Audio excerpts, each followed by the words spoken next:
एक कहावत हम सभी लोगों ने बचपन से सुनी है। बचपन से क्या, जिंदगी भर ये कहावत आप सुनते ही रहेंगे कि भाई जो कर्म तुमने करे है ना, उसका फल तो मिलेगा, चाहे बाद में ही मिले लेकिन मिलेगा जरूर। अपने कर्मों से बच करके आप भाग नहीं सकते। इंसान बहुत सी गलतियां कर बैठता है और कभी कभी उसे रियलाइजेशन ही नहीं होता कि ये एक गलती भी है। उसे लगता है कि वो बहुत महान है। वक्त बीत जाएगा, वक्त के साथ में उसके पाप भी धुल जाएंगे। लेकिन कभी कभी समय का पहिया कुछ इस किस्म से घूमता है कि वो आपको वहीं लाके खड़ा कर देता है जहां से आपने ये शुरुआत की थी। आप भले से उस पाप को छुपाने की लाख कोशिशें कर ले, लेकिन जिसने जिसके साथ बुरा किया है उससे ज्यादा ही उसके साथ भी बुरा होता है। आज के जमाने में आप देखते हैं कितने लड़के होते हैं जो लड़कियों को डिच कर देते हैं। लड़कियां भी बहुत से लड़कों को डिच कर देती है। वो रोते रहते हैं कि हमें छोड़ के चली गई या हमें छोड़ के चला गया। उन्हें लगता है वो सबसे महान है, लेकिन एक वक्त के बाद में वो भी रोते हैं क्योंकि कर्म सामने निकल करके आते ही हैं। No one can escape from the karma. आज की कहानी एक ऐसे ही परिवार के बारे में है जिसने कभी भी सोचा नहीं होगा कि कुछ 28 साल के बाद में जाकर के उनका बीता हुआ कल उनके सामने बिल्कुल वैसे ही खड़ा होगा जैसे पहले था।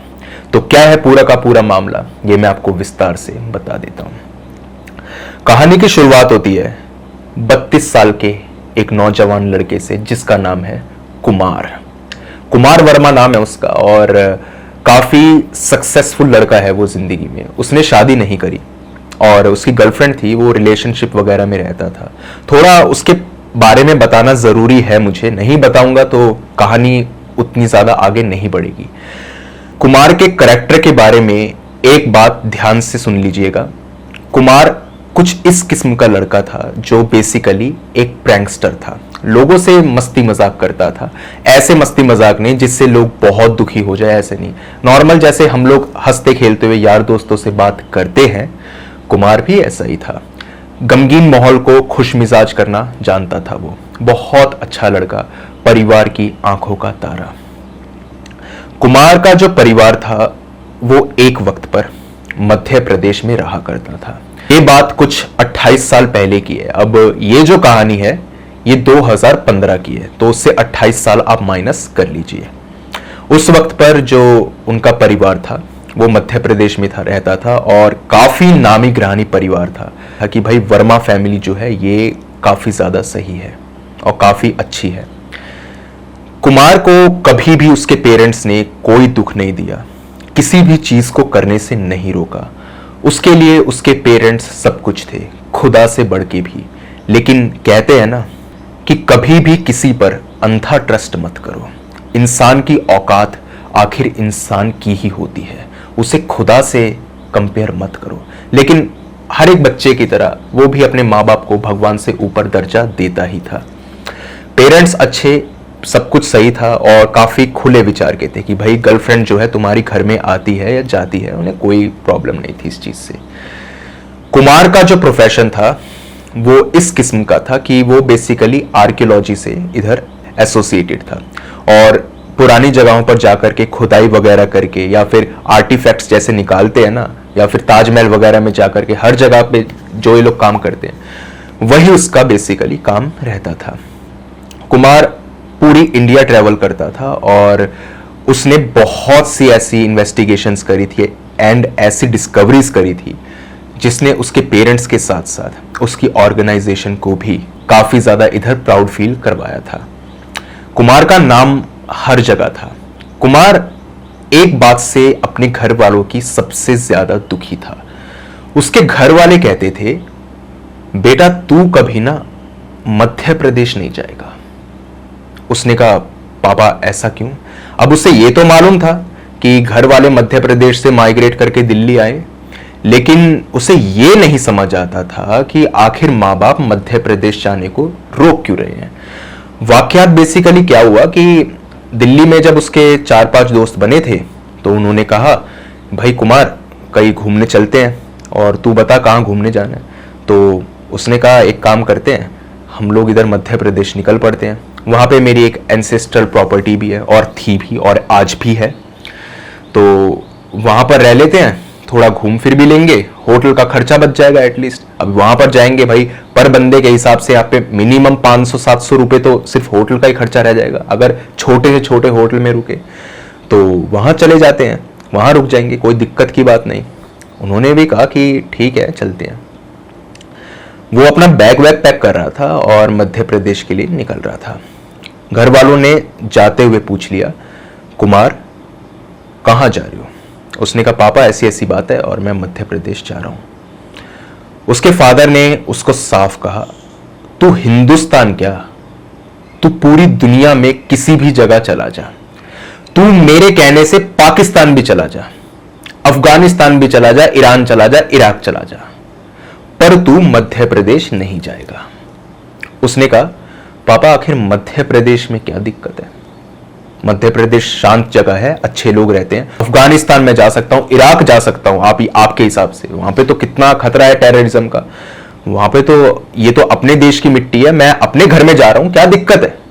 उन्होंने कहा देख तेरे सारे सवालों के जवाब मेरे पास नहीं है और ना मैं देना चाहता, अपने बाप के इतने मुंह तू मत लग। मैंने तुझे एक बात बोल दी कि तू मध्य प्रदेश नहीं जाएगा तो नहीं जाएगा। उसको लगता था कि आखिर ये चक्कर क्या है, मध्य प्रदेश वाला सीन क्या है, तो उसने कई बार बात को कुरेद करके निकालने की कोशिश करी। अपनी माँ से पूछा कि मम्मी आखिर ये मध्य प्रदेश में क्या हुआ? उन्होंने कहा बेटा मैं कुछ नहीं बता सकती, बस तू इतना जान ले मध्य प्रदेश जाना तेरे लिए सही नहीं है। कुमार आदर्शवादी लड़का था, उसने कहा ठीक है अगर माँ बाप नहीं चाहते तो मैं नहीं जाऊंगा, लेकिन काम को वो कैसे नकारे। एक बार उसका एक प्रोजेक्ट आया जो मध्य प्रदेश से ही रिलेटेड था। मैंने शुरुआत में कहा ना कि कर्म कुछ ऐसे होते हैं और वक्त का पहिया कुछ ऐसे घूमता है कि वापस से वो आपको उस जगह लेकर के आएगा ही, चाहे आप कितना रुकने की कोशिश कर लें।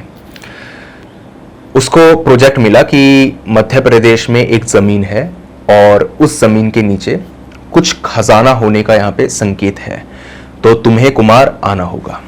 अब कुमार जानता था कि माँ बाप से अगर मध्य प्रदेश की बात की तो भाई सीधा क्रॉस। तो उसने कहा पापा मैं ना गोवा जा रहा हूँ अपने दोस्तों के साथ, और वहाँ पे एक जगह है, एक साइट है, वहाँ पे खुदाई वगैरह करनी है और ऐसे ऐसे बात है। उसके पेरेंट्स ने कहा गोवा बड़ी अजीब सी बात है, हमने तो कभी कुछ ऐसा नहीं सुना कि गोवा के अंदर कोई ऐसी चीज़ें हो या फिर इस किस्म का कुछ खजाना वगैरह हो। हाँ गुजरात में हमने काफ़ी सुना है, तमिलनाडु वगैरह में या फिर इधर दिल्ली वगैरह में तो बहुत सुना है, मगर गोवा का तो नहीं सुना। उसने कहा पापा नहीं सुना का मतलब ये तो नहीं कि वो चीज़ है नहीं, देखो मैं जा रहा हूँ गोवा, आप बेफिक्र होके रहिए, कोई टेंशन की बात नहीं है, 1-2 हफ्ते की बात है, मैं वापस आ जाऊंगा। और यूजुअली वो जाता ही था ऐसे। तो उसने अपने कलीग्स को एक बात साफ बोल दी कि भाई मेरे माँ बाप का अगर पीछे से कॉल आए और वो ये पूछे कि तुम कहाँ हो तो बता देना कि गोवा में है, गलती से भी मध्य प्रदेश मत बोलना, नहीं तो मेरी क्लास लग जाएगी। उन्होंने भी कहा ठीक है, दोस्त यार अच्छे थे और कलीग्स भी अच्छे थे, तो उन्होंने कहा हमें क्या लेना देना, तेरा फैमिली मैटर है, हम क्यों बीच में पड़े। वो मध्य प्रदेश के लिए निकल गया। वहां वो पहुंचा और पहले तो वो थोड़ा डरा हुआ था कि पता नहीं क्या होगा, यहाँ पे कोई कलंक मेरे पीछे ना पड़ जाए या कोई भूत प्रेत ना पड़ जाए। ऑल्दो वो आर्कियोलॉजी से एसोसिएटेड था तो इन सब चीजों से भी उसका थोड़ा बहुत लेना देना था कि भाई ऐसी चीजें हो सकती हैं, क्या पता कोई पुरानी गुड़िया निकल के आ जाए कहीं से खुदाई करते वक्त, या कुछ अजीबोगरीब चीज निकल आए जिसके ऊपर कोई कर्स हो। सुना होगा आपने कि एक खजाना निकला और वो खजाना श्रापित था। तो इस तरीके की स्टोरीज को बहुत बर्स्ट कर चुका था वो, लेकिन वो मानता भी था, ऐसा नहीं कि इग्नोर कर दे इन बातों को, ऐसा नहीं था वो उस साइट पर भी पहुंचा, वो साइट भी बिल्कुल नॉर्मल। आसपास कहा गया कि भाई यहाँ पे खुदाई करो तो यहाँ पे कुछ आपको मिलेगा। सब लोग लग गए, लेबर भी लग गई वहां पर और बाकी लोग भी अपने अपने फावड़े को लेकर के इधर खुदाई करने लगे। न जाने कुमार के दिमाग में क्या बात आई, उसने एक पेड़ को देखा, वो काफी लंबा पेड़ था और कोई पीपल वगैरह का पेड़ या बैनियन ट्री वगैरह नहीं था, नॉर्मल पेड़, बिल्कुल नॉर्मल पेड़, फिर हरा भरा, चिड़ियाएं वगैरह भी चहक रही थी उसके ऊपर, ऐसा ऐसा पेड़ था वो। उसने कहा हमें ना इसके नीचे खुदाई करनी चाहिए और हो सकता है कि इसके नीचे कुछ खजाना मिले। उन लोगों ने कहा लेकिन मैप के हिसाब से तो यही जगह बनती है और हमें तो ऑर्डर यहीं के मिले। उसने कहा ऑर्डर को छोड़ो ना तुम, मेरा मन कह रहा है यहां करते हैं खुदाई, और तुम सोचो कि ये जो पेड़ है ये आखिर यहां पे है क्यों। पेड़ तो बहुत दूर दूर है, ये पेड़ यहां पर बीच में बिल्कुल है। मेरे को लगता है कि शायद अगर यहां पे खुदाई की जाए तो इसके नीचे कुछ मिल सकता है, कोई मूर्ति या कोई खजाना। बात उसकी दमदार थी, क्योंकि इसी तरीके की चीज के नीचे तो छुपाया जाएगा। अगर कल को कोई राजा महाराजा आकर के देखे अपनी प्रॉपर्टी को तो उसको अंदाजा हो जाए कि भाई ये पेड़ था, इसके नीचे मैंने छुपाया था। लेकिन उन्होंने कहा कुमार हम ऑर्डर से ऐसे बेईमानी नहीं कर सकते, हमें जो काम दिया गया हम वही करेंगे, और तू भी हाथ बटा, यहाँ पे खड़े होने के लिए तू आया नहीं है। उसने कहा ठीक है। 2 घंटे काम किया उन्होंने, उन्हें कुछ वहां पर नहीं मिला। कुमार लगातार उस जगह को देख रहा था, और कमाल की बात यह है कि वो पेड़ को नहीं देख रहा था, वो पेड़ के नीचे की जमीन को देख रहा था। और वो जमीन कोई बंजर नहीं, कुछ नहीं, नॉर्मल मिट्टी थी उस पे, जैसे हर जगह पर फैली हुई थी। उसने कहा एक काम करो, 2-2.5 घंटे तो यहां बर्बाद कर दिए, तुम यहां खुदाई कर लो, मैं वहां कर लेता हूं। उन्होंने कहा भाई ठीक है कर ले तू, और कल को अगर बॉस वगैरह ने पूछा तो बात को संभाल लेना। कुमार ने ये बात अपने दोस्तों को कही और कलीग्स को कही, तो उन्होंने कहा ठीक है संभाल लेंगे, तू टेंशन मत ले। उसने वहां पे खुदाई करी और कुछ 1 घंटे तक वो खुदाई करता रहा। उसको लगातार ऐसा लग रहा था कि गड्ढे में से एक आवाज आ रही है जो उसे अपनी ओर खींच रही है। पता नहीं आखिर उस गड्ढे में क्या था, एक्साइटमेंट बहुत थी उसे, न जाने आज क्या ही मिलेगा, क्योंकि कहा जा रहा था कि इसके अंदर कुछ 700 साल पुराना खजाना गड़ा हुआ है और काफी ज्यादा खजाना है। खुदाई करी, उसे खजाना तो नहीं मिला, लेकिन उसे एक बहुत अजीब चीज मिली, और वो चीज थी मेरे हाथ जितनी लंबी हड्डी। ये उसको चीज बेसिकली मिली। तो उसने जैसे ही हड्डी को पकड़ा, अब वो इन सब चीजों में माहिर था ही, वो डरा नहीं, आम आदमी तो डर जाएगा हड्डी देखकर। उसने हड्डी को देखा और ध्यान से देखकर कहा ये तो इंसानी हड्डी है। इसका मतलब क्या है कि यहां पर किसी को मार के गाड़ा गया है। उसने हड्डी निकाली और अपने दोस्तों को दिखाई, देखो मुझे यहां पे क्या मिला। उन्होंने कहा तो कुमार इसमें अजीब बात क्या है यार, पहले के राजा महाराजा कितनों का कत्ल कर दिया करते थे, ऐसे गाड़ दिया करते थे, अब ये कोई नई चीज तो है नहीं। कई बार हम लोगों को जानवरों की लाशें भी मिली है और इस तरीके से हमने कई बार एक्सप्लोर किया है, तो ये तेरे लिए इतनी बड़ी बात क्यों है। उसने कहा बड़ी बात नहीं यार, बात यह है कि पता नहीं मुझे ऐसा लग रहा है कि जिस शख्स की हड्डी है उसको मैं जानता हूं। ये बहुत बड़ी बात थी जो कुमार ने कही। उन्होंने कहा इसको तू जानता है, मतलब कि कैसे जानता है। उसने कहा पता नहीं यार, मुझे ऐसी फीलिंग आ रही है कि शायद मैं इस शख्स को जानता हूं। उन्होंने कहा ठीक है छोड़ इन बातों को, तू बाहर आ। हड्डी को लेकर के वो बाहर आया और हड्डी को उसने साइड में रख दिया। उसे लगा कि बाद में देख लेंगे जो भी होगा इसके अंदर। हड्डी को उसने साइड में रख दिया और उसने एक्सप्लोर भी नहीं किया, सोचा कि जाने दो, ऐसी किसी इंसान की होगी और मेरे मन का वहम होगा। वो खाना खाने गया अपनी टीम के साथ में और लगातार वो उस गड्ढे को देख रहा था। उसके एक दोस्त ने, पूरव ने, इस चीज को देखा और कहा कुमार क्या ऑब्सेशन है उस गड्ढे से तुझे, क्यों देखे जा रहा है उस गड्ढे को। उसने कहा पता नहीं यार, मुझे शुरुआत से ऐसा लग रहा था जब मैं इधर आया कि ये गड्ढा मुझे अपनी ओर बुला रहा है। मेरे साथ कभी ऐसा नहीं हुआ, मगर आज क्यों, इसका जवाब मेरे पास नहीं है। खाना वगैरह उसने जब खाया उसके बाद में कुमार ने कहा यार मैं थोड़ी देर में आता हूं। उसके दोस्त पूरब ने कहा ठीक है जा और आजा जल्दी से। वैसे जा कहाँ रहा है? उसने कहा नहीं ऐसे ही बस थोड़ा टहलने के लिए जा रहा हूँ। तो उसने कहा ठीक है। वो चला गया और शाम हो गई। यहाँ पर कुमार का कोई अता पता नहीं था।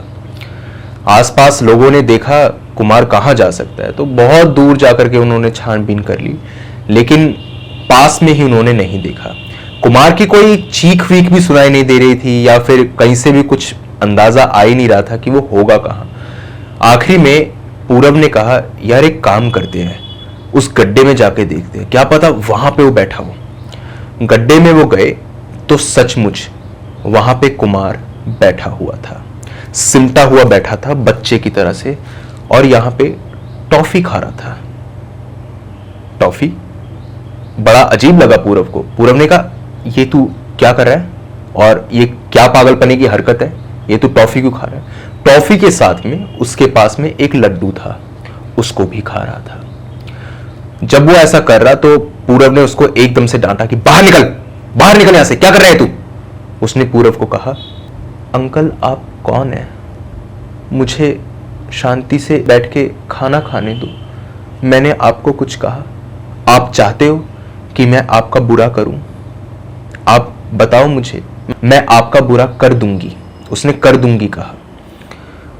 उसने कहा तू होश में तो है कुमार, ये कोई मजाक तो नहीं? उसने कहा आपको मजाक लग रहा है अंकल? आपको क्या लगता है वो हड्डी किसकी थी? वो हड्डी मेरी थी, मुझे यहां पे गाड़ा गया था और मेरी आत्मा को मुक्ति नहीं मिली। पूरब ने कहा कुमार ये बकवास बंद कर, देख अब ये मजाक बहुत ऊपर हो चुका है। इतने में कुमार ने गुस्से में कहा मैं मजाक नहीं कर रही, मजाक नहीं है ये, समझ में आई बात? अगर अपना भला चाहते हो तो यहां से वापस चले जाओ। और इसके बाद में उसने अपने ऊपर मिट्टी डालनी शुरू कर दी, जैसे वो अपनी कब्र खोद रहा हो। उन लोगों ने रोका और कहा तू ये कर क्या रहा है, पागल हो गया क्या? उसने कहा ये जगह मेरी है और ये शख्स भी मेरा है, अगर मैं इसके साथ में रह रही हूं तो तुम्हें क्या दिक्कत है? तुम्हें खजाना ढूंढना है ना, यहां पे नहीं है। यहां से 10 किलोमीटर दूर जब तुम जाओगे तो वहां पे काफी ज्यादा तुम्हें पेड़ दिखाई देंगे और उधर एक जगह पे काफी ज्यादा घास है, उस घास में खुदाई करना, तुम्हें वो खजाना मिल जाएगा। और इसके बाद में उसने अपनी आंखें बंद कर ली। वो अपने ऊपर मिट्टी डालने ही वाला था कि इतने में कुमार हंस पड़ा और कह रहा डरा दिया ना मैंने, मैं कह रहा था कि तुम लोग डर जाओगे। यार पूरब तू तो मेरा दोस्त है यार, इतना अच्छा दोस्त है, तू मेरे मजाक को नहीं समझ पाता। पूरब ने कहा यार ये मजाक मतलब कैसा मजाक है, मेरे को तो कुछ समझ में नहीं आया। और वो हड्डी वाली बात, ये तू पेट से बना रहा था या कहीं से तूने सुना है इसको? उसने कहा इन सब बातों को छोड़। उसने कहा इन सब बातों को छोड़, तू ये बता तू डरा था या नहीं? उसने कहा डर तो लगा था भाई मुझे, देख जो बात थी मैं तुझे बता रहा हूँ, लेकिन यार ऐसा मजाक मत किया कर, ये चीज़ सही नहीं। उसके बाद में उसने पूछा लेकिन एक बात तो बता, वो जगह जो तू बता रहा था जहां पे एक खजाना है, क्या वो बात सच है या झूठ है? उसने कहा कौन सा खजाना? पूरब ने कहा तू बेवकूफों वाली बात मत कर, अभी अभी तूने कहा ना यहां से 10 किलोमीटर दूर जंगल है और वहां पर काफी ज्यादा हरियाली होगी, एक पर्टिकुलर जगह पे, वहां पे खुदाई करो तो तुम्हें खजाना मिलेगा, कहा था ना तूने? उसने कहा मैंने ऐसा कुछ नहीं कहा, ये तेरे मन का वहम है। पूरब इस बहस में पढ़ना ही नहीं चाहता था। उसने कहा ठीक है जो होगा देखा जाएगा, लेकिन फिर भी वो इधर कुमार के एक्सपीरियंस से वाकिफ था। वो जानता था कि कुमार कितना ही मजाक कर ले लेकिन वो काम से गद्दारी नहीं करता। 10 किलोमीटर दूर जाकर के जो उसने जगह बताई थी, ठीक उसी जगह पर जाकर के उन लोगों को एक इतना बड़ा बैग मिला जिसके अंदर सोने के सिक्के थे। पूरा पुरानी बातों को भूल गया और उसने कहा कुमार यार तेरी बात में दम तो था, मतलब मैं पहले तो सोच रहा था कि तू मजाक कर रहा होगा, लेकिन यार ये मजाक नहीं। कुमार कह रहा भाई मैंने ये बात कही कब, मुझे तो खुद समझ नहीं आ रहा। पूरब ने कहा ठीक है, तूने नहीं कहा, मेरे कान बज रहे थे, मेरी गलती, प्रभु माफ कर दो मुझे, मैं दोबारा ऐसी गलती नहीं करूंगा। कुमार अपना सर खुजाता रह गया, उसे याद ही नहीं था कि उसने ये क्या कहा है, लेकिन उसे बाकी सारी बातें याद थी कि ये गड्ढा जो है इधर मैं रहती हूं और ये जो है ये मेरे साथ ही रहेगा यहाँ पे, ये सब बातें याद थी, पर वो बात याद नहीं थी। कुमार वहां से अपना काम करके वापस दिल्ली के लिए निकल पड़ा। घर वालों का कॉल आया था तो पूरब ने कह दिया हाँ अंकल हम लोग गोवा में हैं और गोवा में हमें इस चर्च के नीचे खुदाई करके एक चीज मिली है। कोई भी उन्होंने ऐसे ही एक चर्च का नाम ले दिया और बोल दिया कि भाई इधर खुदाई करी थी। अब फैक्ट चेक तो करने बैठेंगे नहीं अंकल, तो उन्होंने भी बात पे विश्वास कर लिया कि बात ठीक होगी। वापस वो लोग आ गए। कुमार का बिहेवियर एकदम ठीक था, उसके बिहेवियर में कोई भी अजीब चीज नहीं थी, लेकिन एक बात थी कि कुमार को मीठे से सख्त नफरत थी। वो मीठा नहीं खा सकता था। पूरव को भी ये बात मालूम थी कि चाहे कुमार कितना ही मजाक करे, मजाक में वो मीठे को छुएगा नहीं। टॉफी, चॉकलेट, लड्डू या किसी भी तरीके का मीठा उसे पसंद नहीं था। कुछ दिनों तक तो कुमार की हालत एकदम स्टेबल थी, बट उसके बाद में वो यहाँ पे अजीब हरकतें करनी शुरू कर चुका था। अजीब हरकतें कैसे कि वो घर में कहता मम्मी मेरे लिए लड्डू बना दो, मुझे चॉकलेट खिला दो। इसी के साथ साथ वो यहाँ पे कार्टून देखता, सारी बच्चों वाली वो हरकतें करता और कहता कार्टून देखकर सोऊंगा। ये सब कुछ वो करता। तो घर वालों को थोड़ा अजीब लगा कि ये आखिर इसके बिहेवियर में कैसा चेंज आया, लेकिन वो भी जानते थे कि ये लड़का प्रैंकस्टर है, ये प्रैंक बहुत करता है, तो क्या पता है प्रैंक का ही हिस्सा हो। अब उनको इस बात का अंदाजा नहीं था कि वहां पे क्या क्या हुआ है, और वो सोने वाली बात जो मैंने बताई जो पूरब को मालूम थी, उसका भी अंदाजा नहीं था कि ये लोग मध्य प्रदेश में गए थे और उसने कुमार ने इस तरीके से बात को कहा था। उनकी मॉम ने पूरब को कॉल की और कहा पूरब एक बात बता, तुम लोग सच में गोवा गए थे या कहीं और? देख जो भी बात है मुझे तू सच सच बता दे। उसने कहा आंटी यकीन मानो हम लोग गोवा ही गए थे, आप उससे पूछ लो ना, कुमार से पूछ लो। उसने कहा कुमार तो झूठी बोलेगा और ट्रस्ट तो मुझे तेरे पे भी नहीं, मैं काम करती हूँ इसके एक टीम मेंबर से बात करती हूँ। उसने कहा नहीं नहीं आंटी मेरा यकीन मानो ना आप, मैं कह तो रहा हूँ। उन्होंने बात को सुना ही नहीं और कॉल काट दी। कहीं ना कहीं उन्हें डर लग रहा था कि आखिर लड़का मध्य प्रदेश ना चला गया हो। इतनी सी बात के ऊपर वो तार मध्य प्रदेश से जोड़ गई, जबकि मध्य प्रदेश का जिक्र तक नहीं किया था कुमार ने जाने से पहले। वो जो मैंने आपको बात बताई थी दोस्तों के साथ जाने वाली, वो 1-2 साल पहले की बात थी, लेकिन ये मीठे वाली बात से ही वो इधर तार को जोड़ गई। बड़ी शातिर थी वो भी। उन्होंने ऐसे किसी रैंडम उसके टीम मेंबर को कॉल करा और पूछा बेटा तुम लोग गोवा गए थे कि मध्य प्रदेश? उन्होंने कहा आंटी हम गए थे गोवा। तो उन्होंने कहा कि बेटा फोटोज वगैरह बताओ, फोटोज दो हमको वहां की। तो उन्होंने यहाँ पे फोटोज नहीं दी। उन्होंने कहा आंटी यकीन मानो ना हम लोगों ने फोटोज खींची नहीं, काम इतना ज्यादा था कि दिन रात हम लोग मेहनत करते रहे और बात को घुमाने में कोई ज्यादा वक्त तो लगता है नहीं।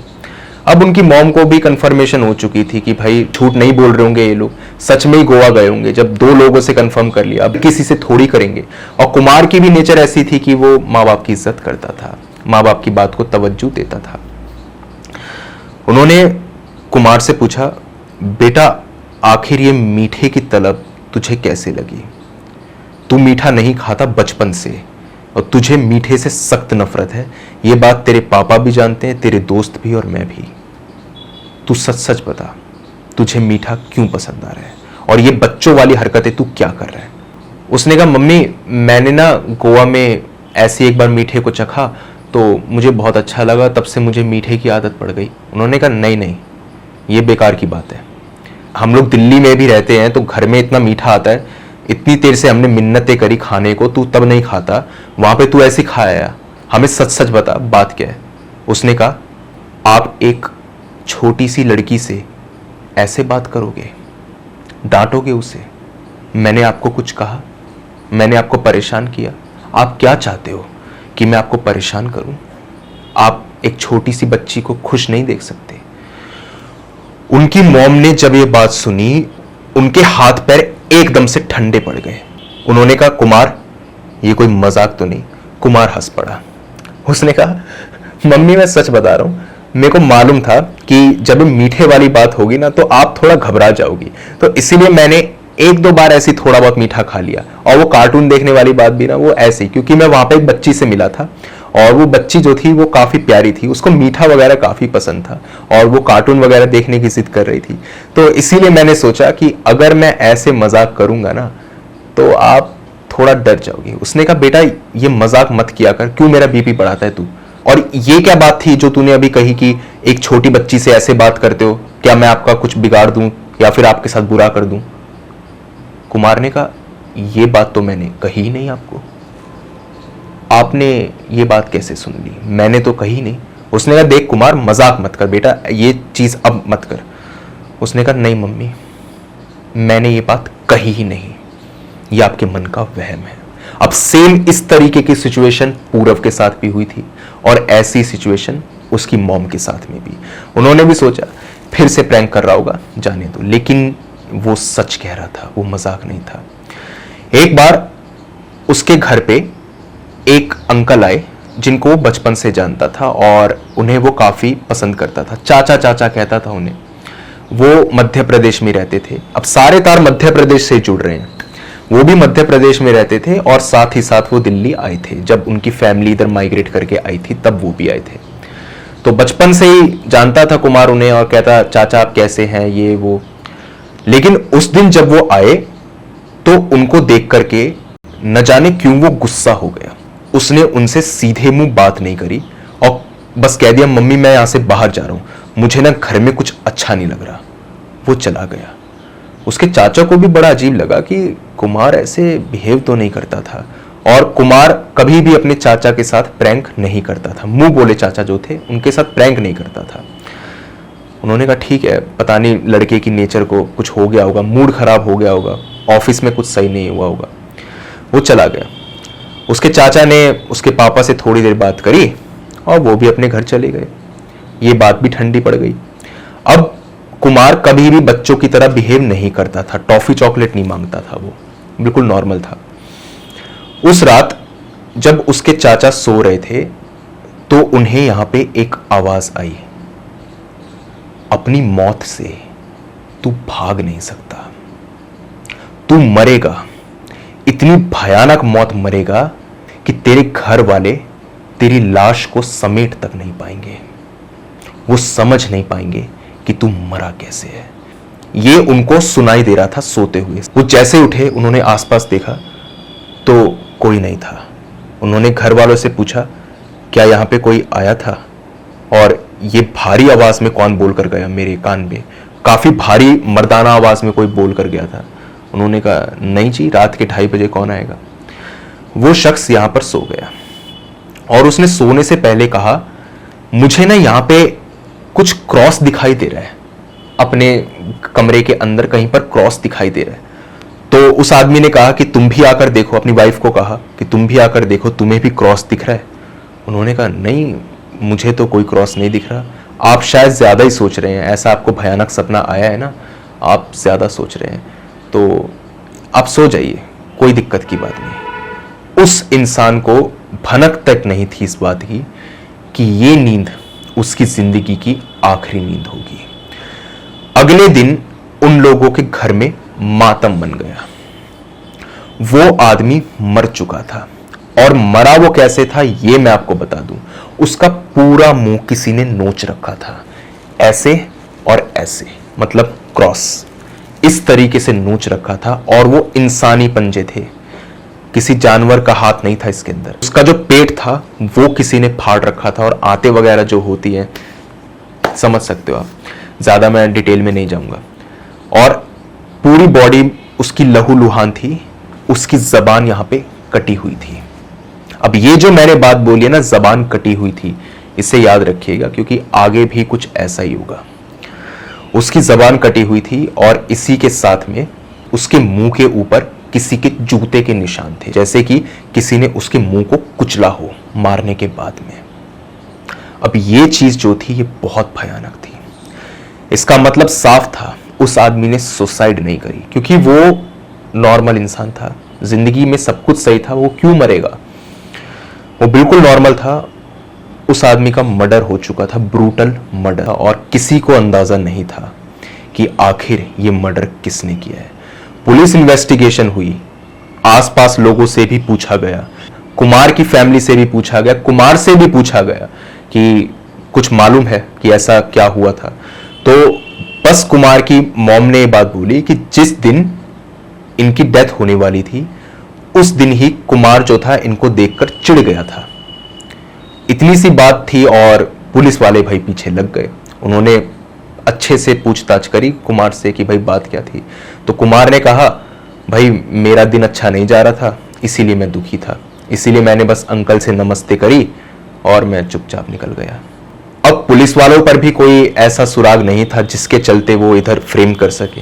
कोई भी निशान या कोई भी सबूत मिल ही नहीं रहा था कि आखिर ये खून करा किसने है। बहुत ढूंढा, आस पड़ोस के लोगों से पूछ लिया गया, उनका पूरा बायोडेटा निकाल लिया गया कि इस इंसान की किससे दुश्मनी थी।